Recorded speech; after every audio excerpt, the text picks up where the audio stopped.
सभी को नमस्कार। कैरियर फर्स्ट चैनल पर आप सबका स्वागत है। डिक्टेशन लिखने के लिए तैयार हैं। Ready start. उपाध्यक्ष महोदय, वित्त मंत्री को देश की आर्थिक स्थिति और निर्धनता के संबंध में जितनी जानकारी प्राप्त होती है उतनी किसी अन्य मंत्री को संभव नहीं होती।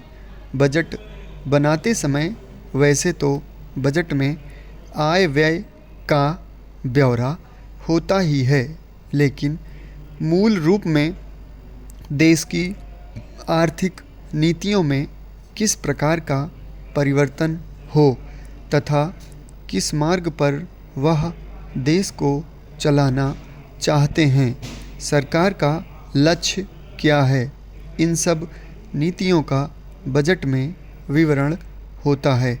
हमारे वित्त मंत्री चाहे जिस पद पर भी रहे हों, चाहे वे मुख्यमंत्री रहे हों या केंद्रीय सरकार में रहे हों, उन्होंने शानदार काम किया। जिस समय उन्होंने बजट प्रस्तुत किया उस समय देश को और विशेष रूप से गरीबों को उनसे बहुत सी आशाएं थीं।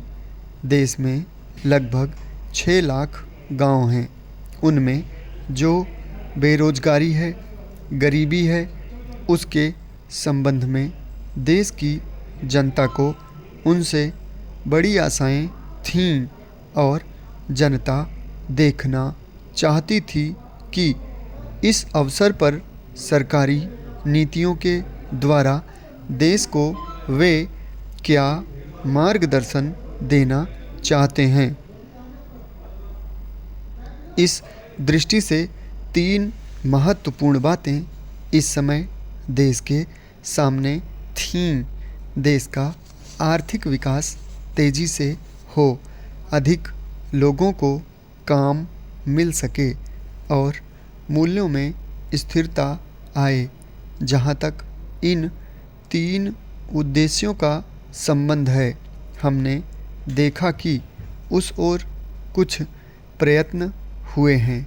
विशेष रूप से गरीबी हटाओ के संबंध में इस देश में जो चर्चा चल रही है, इस बजट में कुछ सीमा तक उसका उल्लेख मिलता है, क्योंकि जितने भी प्रत्यक्ष कर लगे हैं वे ज़्यादातर धनी लोगों पर और विशेष रूप से शहर के लोगों पर लगाए गए हैं।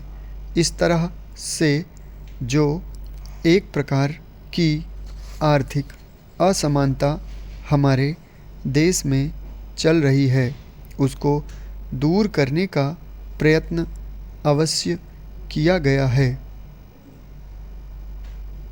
लगभग 5 दशक पूर्व जब हमारा देश स्वतंत्र हुआ था, उस समय देश में जितने सरकारी कर्मचारी थे वे ऐसा समझ बैठे थे कि अब तक देश में जिस तरह से अंग्रेज़ों का प्रशासन चल रहा था उस तरह से काम नहीं चलेगा, क्योंकि कांग्रेस में जो नए लोग आए थे, जो मंत्री बने थे, वे लोग धन के मामले में त्यागी आदमी हैं।